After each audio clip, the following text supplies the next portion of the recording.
Hi, ako si Sunny at ito ang Adobe Premiere Pro Tutorial for Beginners Part 1.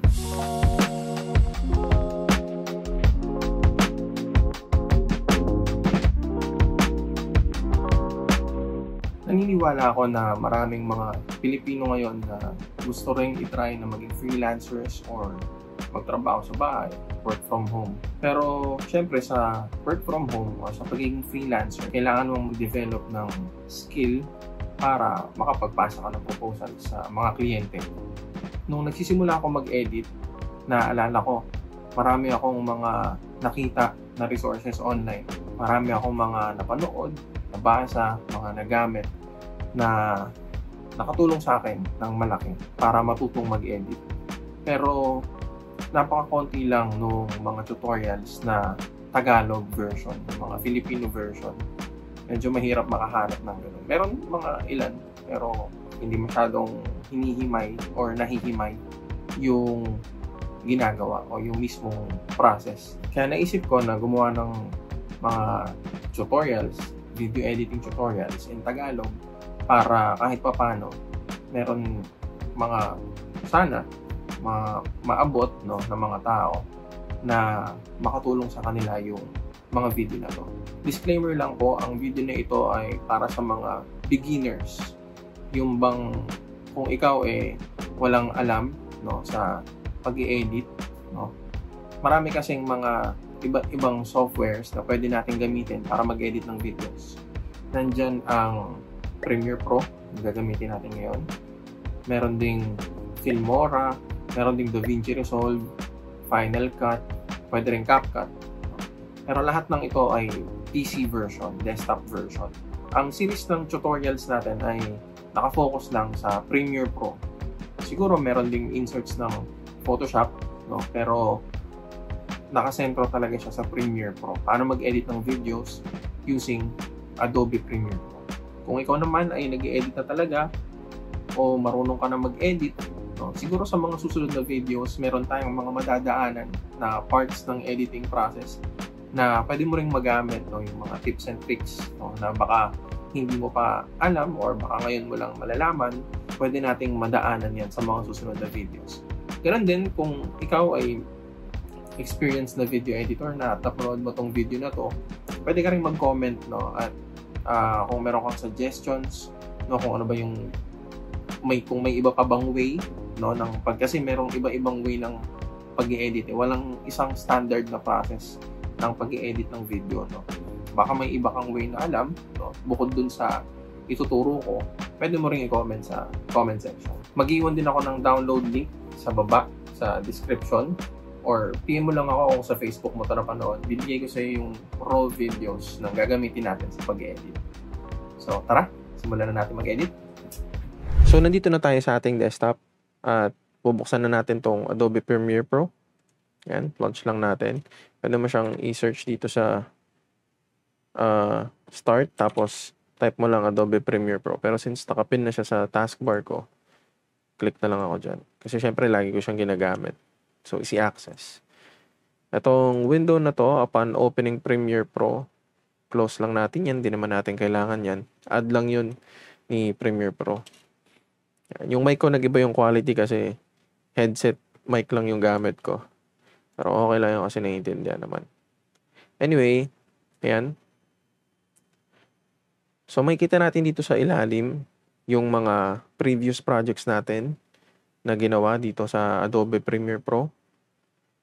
Yan, kapag may mga recent projects ka na gusto mong i-access ulit, bawa may client ka na may paparevise, o kaya meron kang video na ini-edit tapos hindi natapos, easy access dyan. Pwede mo siyang i-open dyan. Pwede mo rin siyang i-access dito sa Open Project button. Pindutin mo lang yan, tapos may pop-up na lalabas. So, hanapin mo na rito kung nasan yun. Pero di natin kailangan yan. Dito tayo sa New Project since magsa-start tayo mag-create ng bago nating video. So, mariredirect tayo dito sa screen na to. Medyo overwhelming siya, no? Pero huwag kayong mag-alala kasi tuturo ko sa inyo kung anong mga part dito yung mga kailangan nyo, yung mga plugin yung gagamitin. So, ayan, meron si Adobe Premiere Pro ng mga stock footages na pwede mong gamitin kapag nag-edit ka. Yan, pipindutin mo lang yan. Isa-isa maseselect na siya dyan kung ano yung mga gusto mo dyan. Pero this time, di tayo gagamit ng mga stock footages niya.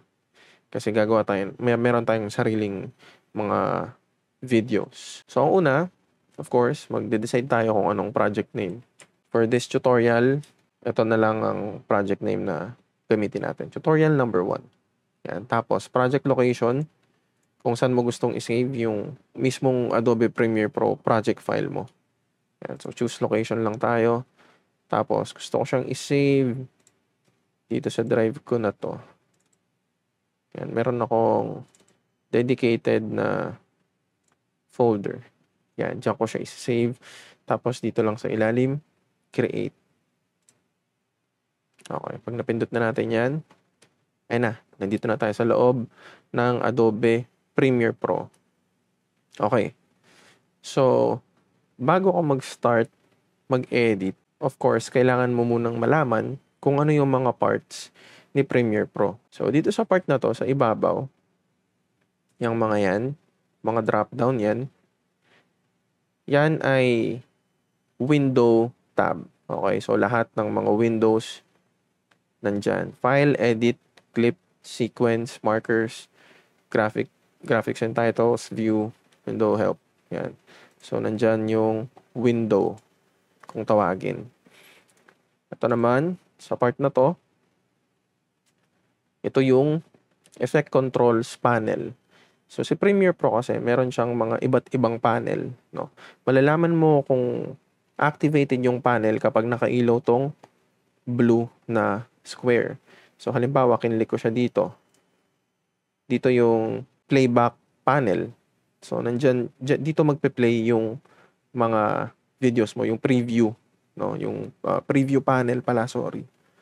So, dito magpe-play yung ini-edit mo.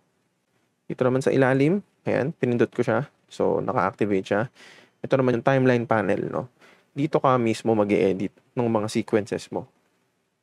Dito naman sa project panel, andito lahat ng mga assets mo, mga videos mo. Dito ka mag-i-import. No?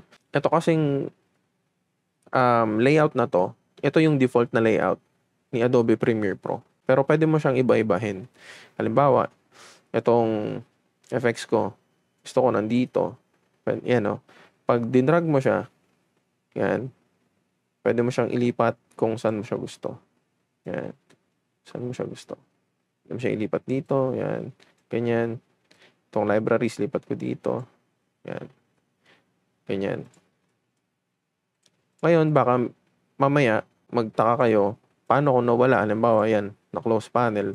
O kaya, halimbawa, eto, na-undock, lumabas. Hindi mo na maibalik, no? O kaya, na-mess up mo yung layout nung Premiere Pro mo. Pwede mo siyang ibalik dun sa dati niyang layout by going here sa window. Yan, window tab. Tapos, workspaces. Tapos, reset to saved layout. Yan. So, babalik ulit siya doon sa dati niyang layout. Yan. Pero ako, since palagi ko siyang ginagamit, meron akong preferred na layout nitong Adobe Premiere Pro ko. Kasi pwede mo rin siyang, pwede kang mag-save ng layout. Ito sa akin, Sunny. So, basically, pag nag-save ka ng layout, halimbawa, itong effects mo, pwede mo siya ilagay dito, ganyan. Tapos, itong effect controls, pwede mo siya ilagay dito. Tapos, gusto mo ganyan na yung, halimbawa lang, gusto mo ganyan na yung layout ng Premiere Pro mo. Punta ka lang dito sa window, tapos workspaces, tapos save as new workspace. Yan, tapos lagyan mo lang siya ng pangalan. Okay, so masasave na siya. Pero cancel natin yan. Gagamitin natin for this tutorial ay yung layout ko. Yan, almost the same lang naman siya actually. Ang pinagkaiba lang ay yung essential graphics ko, Lumetri Color, essential sound, tsaka yung effects nandito sa right side. Tapos lahat, pare-pareho na. So, unang-una, pag mag-edit ka ng video, syempre, kailangan, alam mo yung mga basic tools na gagamitin mo bago ka mag-edit. So, yung mga basic tools ni Premiere Pro, nandito lang siya sa side na to. Yung mga yan. Ang most common na tools na ginagamit dito ay of course itong selection tool. Yan. Ang ginagawa nito pwede kang mag-select ng mga clips, mga assets. Tapos itong razor tool, ito naman ay yung pang-trim, no? Pang-trim ng mga clips. Okay, dalawang term na magkaiba yun, yung cut tsaka yung trim. Sa video editing, pag sinabing cut, yun yung i-delete mo yung part ng clip, part ng video.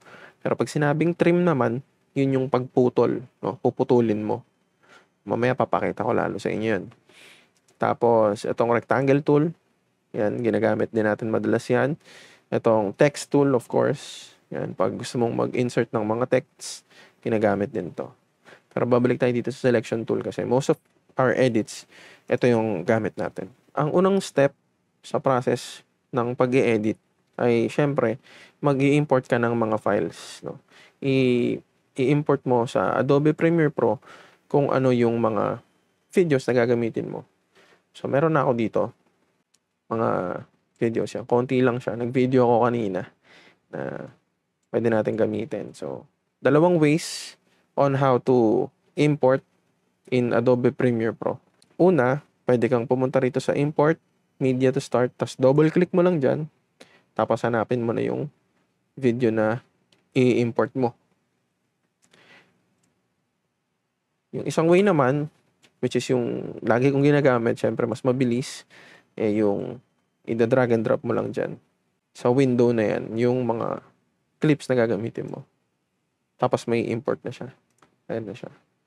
So, minsan, iba yung itsura niyan pag nag-import ka. Minsan, ganito. Yan. Pero, ano lang yan. Depende lang sa view yan. No? Pwedeng list view. Yan. Icon, tsaka freeform. Yan. Maganda sa icon kasi, syempre, parang may preview ka ng mga clips na nandyan. Pero, madalas ko ginagamit list view kasi kita mo yung frame rate niya, no?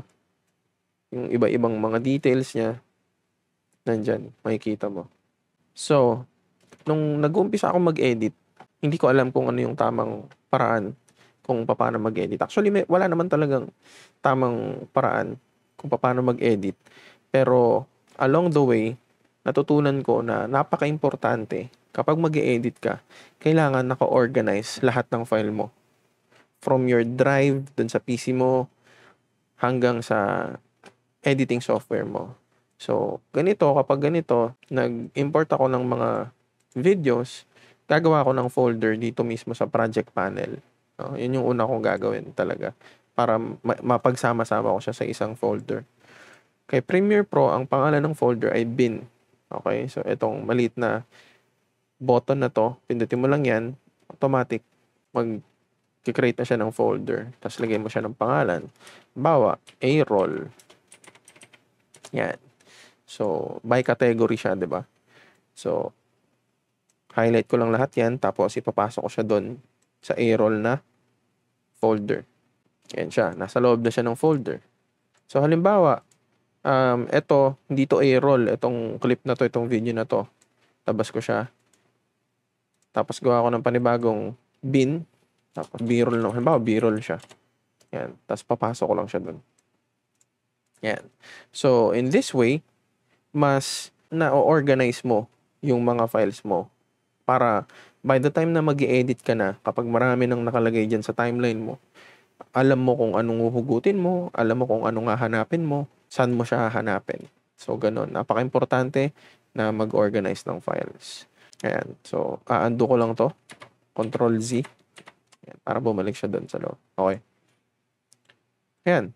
So, kapag nag-edit ka sa Premiere Pro, pwede ka actually mag-edit ng iba't ibang sequences sa loob ng isang project.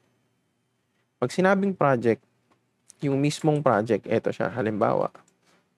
Itong ginagawa nating project, dito siya nakasave. Yan, so ito yung project. Yan yung project file. .prproj extension. Yan yung mismong project file. Ayan yung kabuuan nitong project na ginagawa natin. Pero sa loob ng mismong project, pwede kang mag-create or pwede kang mag-edit ng iba't ibang sequences. 'Di ba sa isang buong video, bawa meron siyang intro, meron siyang video proper, tapos merong outro. Pwede mo siyang hiwalay-hiwalay i-edit doon sa iba't ibang timeline. Pero nasa loob lang siya ng isang project. Paano 'yon? So dito sa new item, itong button na to, pinutin mo lang yan, tapos sequence. So ang gagawin natin ay nagke-create tayo ng isang panibagong sequence. Okay, so meron na akong mga naka-preset dyan. Pero hindi yan gagamitin natin. Punta tayo dito sa settings. Ayan. So sa settings na to, wala naman akong ibang binabago dito. No? Ang pinaka-importante lang sa akin dito ay yung, of course, yung time base. Kung ilang frames per second siya. No? Pero usually naman, naglalaro lang yan sa 24 to 30. No? Lalo pag cinematic. Pero kapag yung mga gusto mo yung mga nagsuslow mo, nasa 60 and above yan. Okay. Pero hindi na natin yan iibahin. Meron din mga preset dito. Yan. Na pwede nating gamitin. Tapos ito importante, yung frame size. Ang frame size natin, yung standard, syempre sa YouTube, 1920 ang horizontal, 1080 ang vertical. Ito yung sinasabi na 1080p resolution. Ang aspect ratio niya ay 16:9. So yun yung landscape, yung nakahiga. No? Pagka gusto mo, halimbawa, Reels, Facebook Reels, YouTube Shorts, mga ganyan, patayo na yun, vertical na yun, diba? So, ang gagawin mo dyan, pagpapalitin mo lang yan, itong 1920, tsaka 1080. Sabihin natin, 1080 by 1920. Yan, so magiging 9:16 na siya. So, vertical na siya. Pag in-okay mo yan, ayan siya, vertical yung canvas mo. Okay? Since ang edit natin ay hindi naman vertical, no? Hindi natin gagamitin yan. Pwede mo siyang ibahin by right-clicking dito, tapos sequence settings. Yan. Balik ka doon. So, ibahin mo lang siya. Pagpalitin mo lang ulit siya, 1920 by 1080. Tapos, okay. Ayan na siya. Landscape mode na siya. Ito na. Nakagawa na tayo ng sequence. Tapos, nakapag-import na din tayo ng mga videos na gagamitin natin. Okay. Usually, para malaman ko kung ano yung mga videos na gagamitin ko, kasi syempre, mabawa, sobrang dami nung naka-import dyan. Dito kasi 5 lang eh. Pero, usually madami yan, di ba? Pagka marami kang ine-edit. Ngayon, pag dinouble click mo yung isa dyan, meron kang preview dito sa effect controls panel. So, pwede mo siyang panoorin dyan. Siyempre may sound yan eh. Audio tsaka video yan eh. Ayan. Bawa ito. Ayan. Pwede mo siyang panoorin dyan. Maglalagay na tayo ng videos sa sequence natin. Okay, so drag and drop lang para malagay siya dyan. Okay. Ngayon, may nag-pop out. Ang sabi, clip mismatch warning. This clip does not match the sequence's settings. Change sequence to match the clip's settings. Yun ang sabi niya. So, tinatanong ka niya kung ang mangyayari ba kasi magkaiba ng frame rate yung sequence mo na ginawa tsaka yung video mo na nilapag doon sa timeline mo. So, tinatanong ka ni Premiere Pro kung ano bang gagawin niya. No? Yung sequence ba yung mag-a-adjust doon sa video o yung video ba yung mag-a-adjust doon sa sequence? Para mas maintindihan mo, ganito gagawin natin. X natin to, broy natin to. Si sequence mo, ang frame rate niya ay 29.97 FPS, frames per second. Pero si video mo, ang frame rate niya ay 30 FPS. So kapag dinrag mo to at dinrop mo dito, kapag tinanong niya yan, kapag pinindot natin itong keep existing settings, si Premiere Pro, hindi niya babaguhin yung settings nung sequence mo. Hindi mag-a-adjust yung frame rate nung sequence mo doon sa video mo. So, gawin natin. So, makikita natin yung sequence natin, 29.97 FPS pa rin. Pero, kapag ginawa natin, ulitin natin, kapag pinindot natin tong change sequence settings, mag-a-adjust yung frame rate ng sequence mo. Doon sa video mo, magiging 30 FPS din siya. Okay.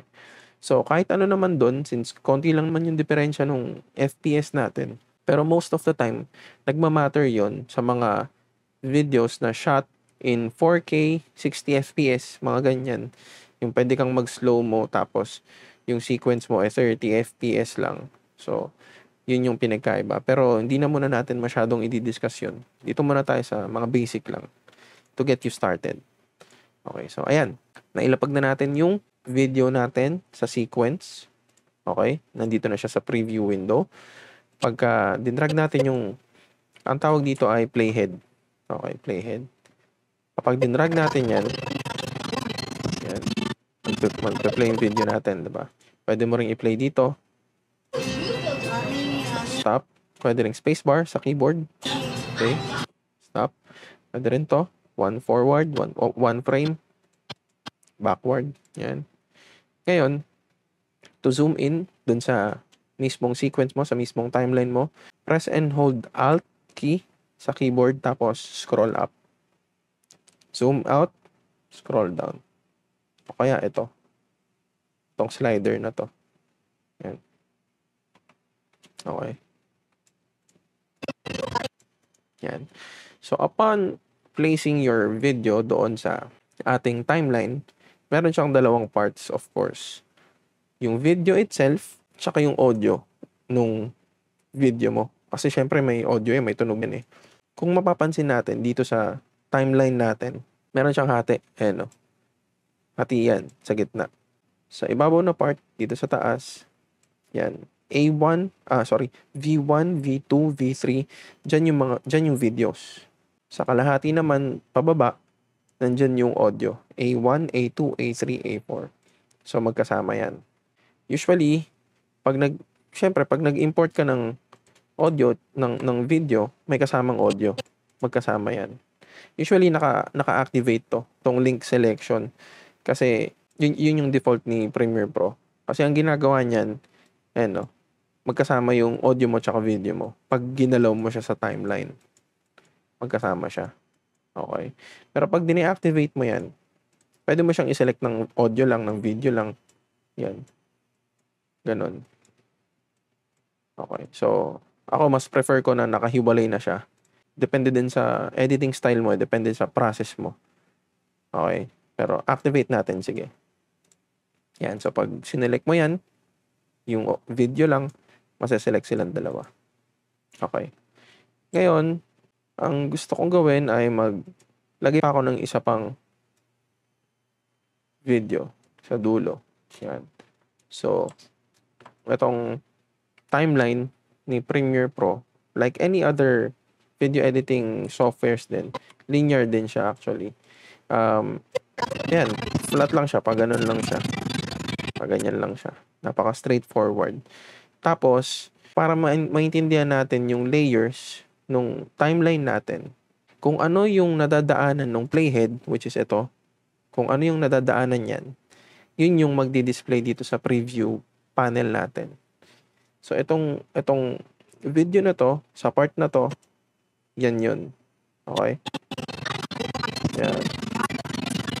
Kung ano yung nadadaanan nung playhead. What if magkapatong silang dalawa? Yan. Angat ko to, tas patong ko rito. Pero, be careful kapag nagpatong kayo ng video. Kasi ayan, yung audio, pag nag-overlap din yan, makakat yung isa. So, ang gagawin mo dyan, undo lang. Unlink mo lang yan. Or pwede rin dito, halimbawa, itong dalawang to, right click, tapos unlink. Yan. So, para pag hinighlight mo, isa na lang. Yan. Drag mo lang siya sa ibabaw. Nag-overlap na siya. Ngayon, since sabi ko nga, kung ano yung nasa ibabaw, madadaanan ng playhead, yun yung makikita sa preview window, sa preview panel. Pag pinlay ko yan, ayan o.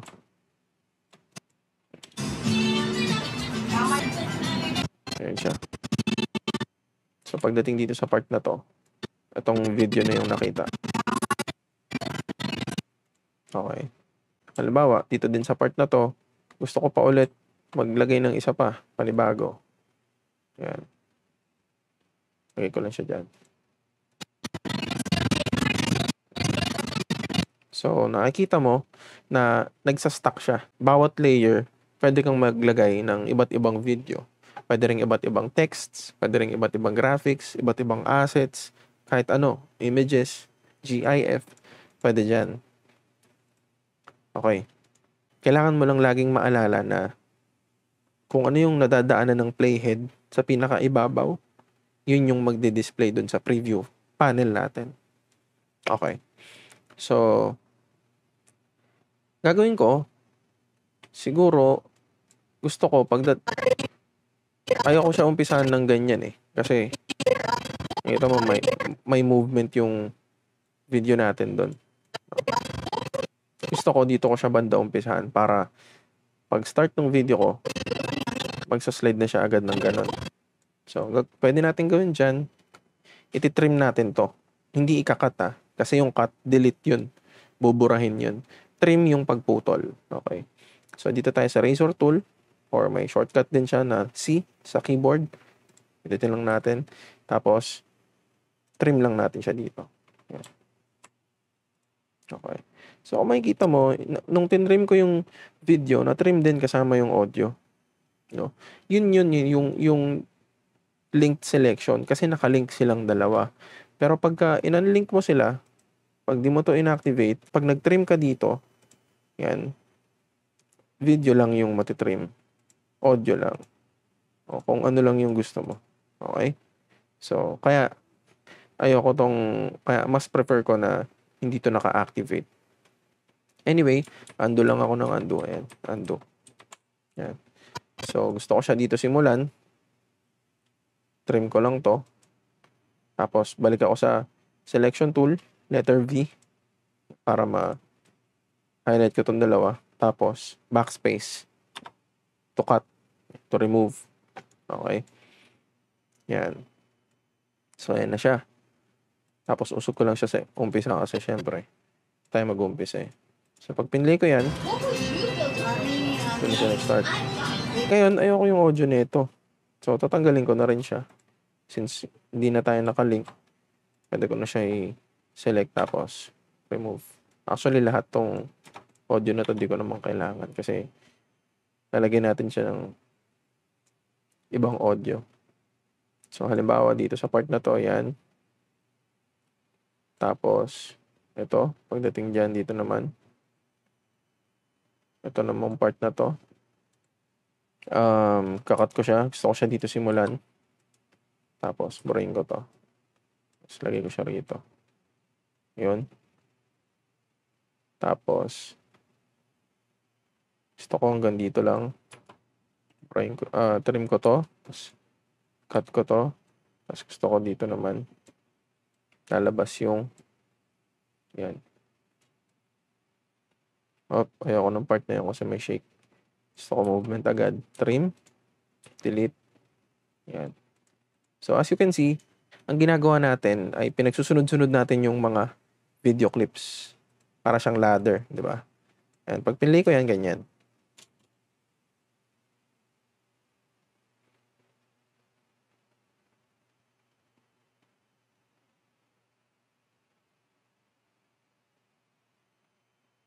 Yan. Ayoko na yung part na yun. Gusto ko dito lang. Yan. Trim natin yan, tapos cut natin.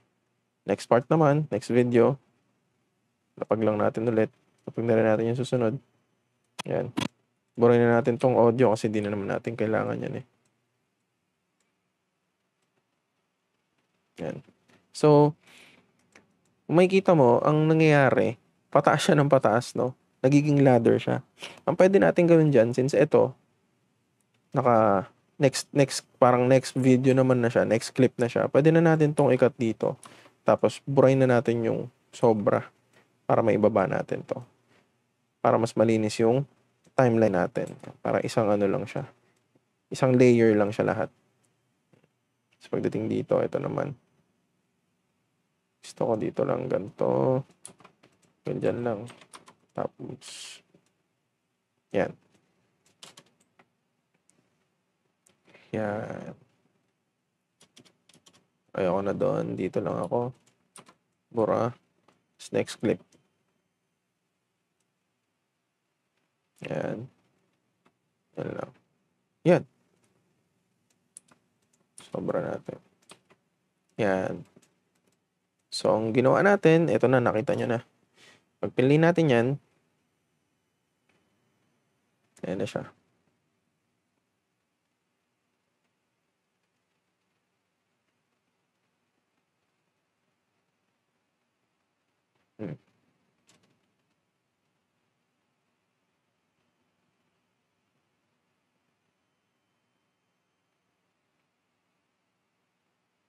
Okay.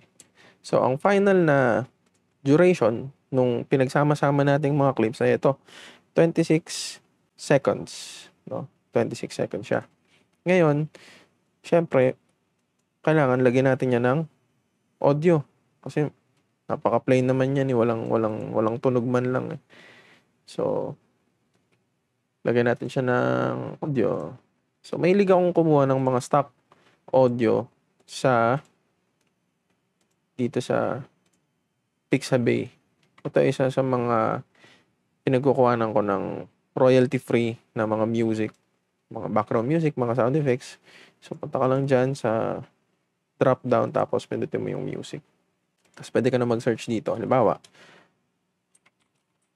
Lo-fi music, Lo-fi beats. Ito. Ako, paano i-pronounce yun? Lo-fi ba o lo-fi?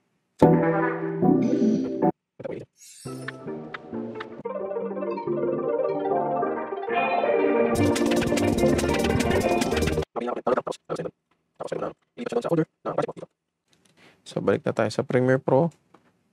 Again, paano mag-import? Drag and drop lang. Doon sa project panel. Okay. So, kapag nag-import ka, yan, make sure lang na hindi siya papasok doon sa folder mo. No? Na ginawa mo. Kasi ito, syempre, pang A-roll to eh. Diba? So, kailangan to keep your files organized, labas mo yan dyan. Drag mo lang palabas. Yan. Tapos, nandyan na siya sa labas. Pwede ka rin ulit mag-create ng bin mo para sa VG Music. Bin natin. Tapos, lagay mo yan dyan. So, ayan, mas organized siya. Tapos, drag and drop lang natin dito. Yan. Tapos, meron na tayong audio. Tingnan natin kung bagay yung audio.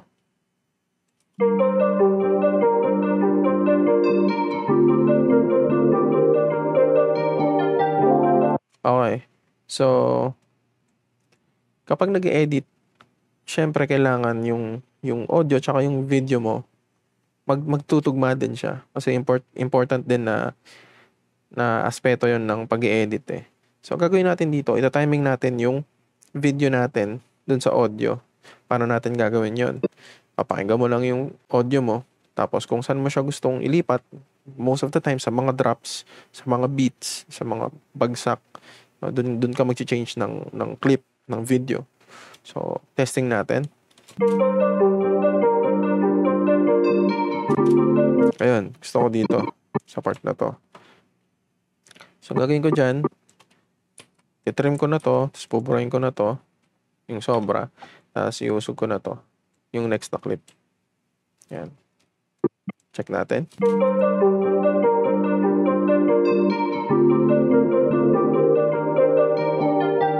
Oh, dito naman ako magpapalit. Trim ko lang to. Cut ko na to, tapos next clip na.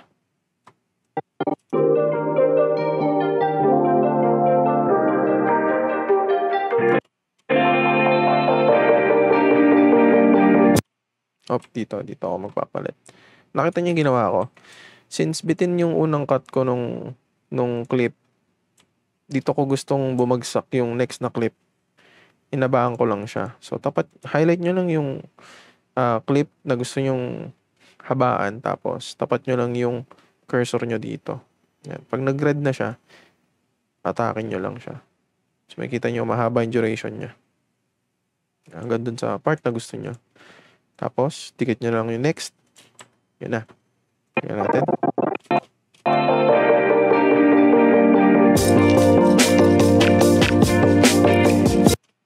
Dito ko gusto bumagsak. Dito. Yan. Pwede mo ring paiksiin, i-trim yung video ng gantong way. Hindi ka magre-razor tool. Tapat mo lang ulit sa dulo, tapos drag mo lang kaliwa. Yan, tapos next. Ito na. So, kung makikita natin dito, sobrang haba pa nung audio na nakuha natin, no? Sobra-sobra siya. Ang gawin natin dyan, trim lang din natin. Hanggang dun sa part na gusto natin. Yan. So, essentially, buo na yung video natin. Buo na yung sequence natin, no? Ang kulang na lang dito ay yung mga konting effects, no? Lagyan natin siya ng konting effects. So, makikita nyo yung mga effects. Si Premiere Pro, meron siyang mga built-in na effects na pinadali ng buhay natin. Makikita nyo siya dito sa effects. Yan, effects tab. Ito. Pag di nyo makita to, punta lang kayo dito sa window. Tapos, hanapin yung effects dito. Yan, check nyo lang. Lalabas na siya. Okay. So, sa effects, gusto ko, sa part na to, ay meron siyang fade in, no, na transition. Yan. Punta ako sa video transitions. Drop down ko lang yan. Tapos, itong dissolve. Yan. Cross dissolve. Meron siyang, kung makikita nyo, mapapansin nyo, yung cross dissolve, naiiba siya yung icon niya. May kulay blue. Ibig sabihin, yan yung nakaset as default na transition mo. Paano mo gagamitin yan ng mas mabilis? Punta ka lang dito, kung saan mo gusto ilagay yung transition. Pag nag-red na yan, yung cursor mo right-click, tapos apply default transitions. So, nandun na siya. Pag pinlay mo yan, nandun na siya. Pero, undo ko yan. Pwede ko rin siyang gawin ganito. Mula dito sa Effects tab, Effects panel, drag and drop ko lang siya dito sa umpisa. So, meron na akong transition. Cross dissolve. Yan, fade in. Yan. Pwede mo ring baguhin yung duration ng fade in mo. Baka ganyan katagal gusto ko. Yan. Ba, ganito kaiksi. Maiksi lang. So, lagyan natin ganyan. Yan. Pwede mo rin ilagay yan in between videos. So, gusto ko, halimbawa, paglipat ng video, may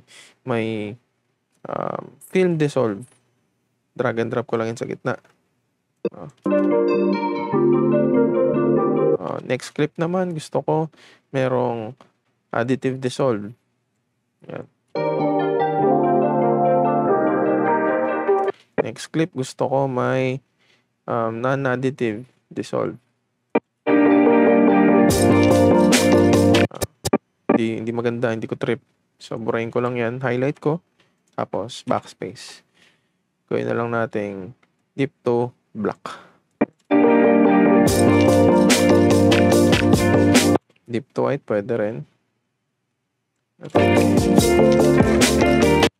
Tapos, sa dulo, may crossfade ulit. Cross dissolve.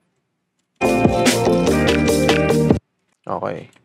So, gusto ko sa dulo ng ng part na to, magkaroon ng fade out din yung audio ko, yung tugtog ko. Iksihan ko lang konti. Pantay ko lang doon. So, dito sa effects, meron din siyang audio transitions. So, tupi lang natin to. Yan. Audio transitions, drop down natin. Crossfade. Yan. Exponential fade. Drop natin dito. So, pag pili mo yan, ayun, meron siyang fade out effect sa audio. Okay. Yan. So, basically, ito, okay na ako dito. Na-edit ko na to. Natapos ko na yung edit ko. Gagawin natin dyan, syempre, save natin. No? I-save natin yung mismong file natin. So, para mag-save, punta lang tayo dito sa file. Tapos, save. Since, alam na natin kung na-organize natin yung pag-edit natin sa umpisa pa lang eh. Alam na natin kung saan siya nakasave, alam na natin yung file name, ito siya, tutorial 1. Yan, dito yung path niya sa Drive F. Tapos ito yung mga folders, tapos ito yung pangalan.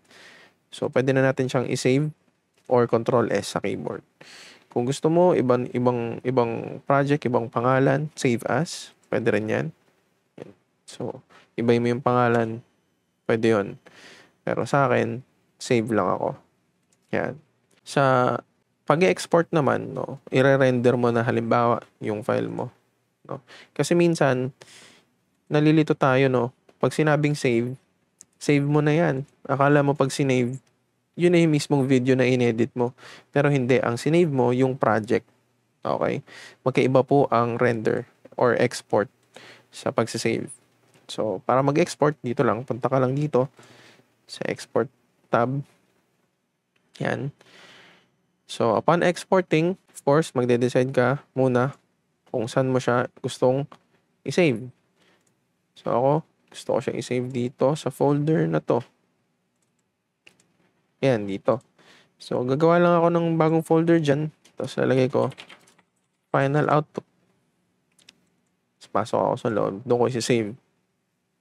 Para lang maging organized. Tapos, pangalanan natin yan.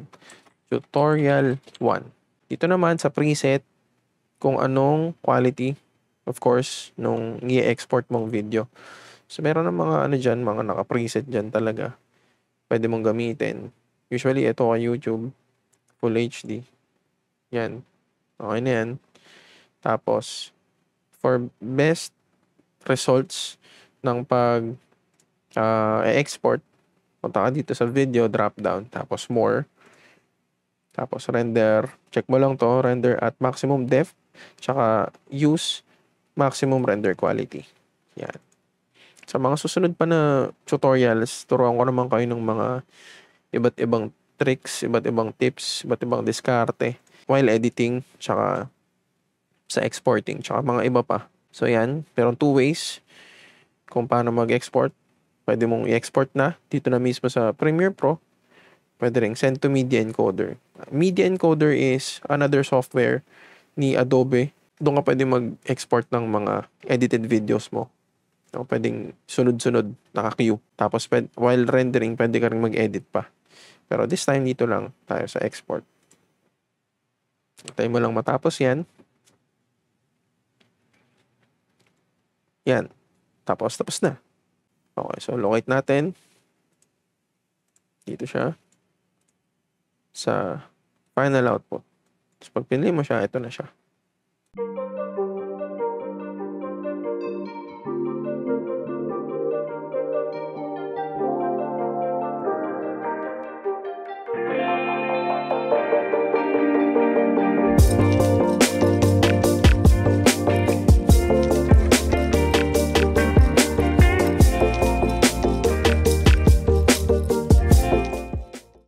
Sana may natutunan ka sa video na to. Sa video na to, napag-aralan natin yung iba't ibang panels ni Premiere Pro, no? Mga basics tulad ng pag-import, pag-trim, pag-cut, hanggang sa exporting process. This episode, nakagawa tayo ng isang simpleng montage, no? Yung parang slideshows na may simpleng effects, na may background music, no? Kung nakasunod ka sa editing process, congratulations agad. Nakapagsimula na tayong mag-aral mag-edit ng video. So, tuloy-tuloy na natin to, no? See you sa susunod na video.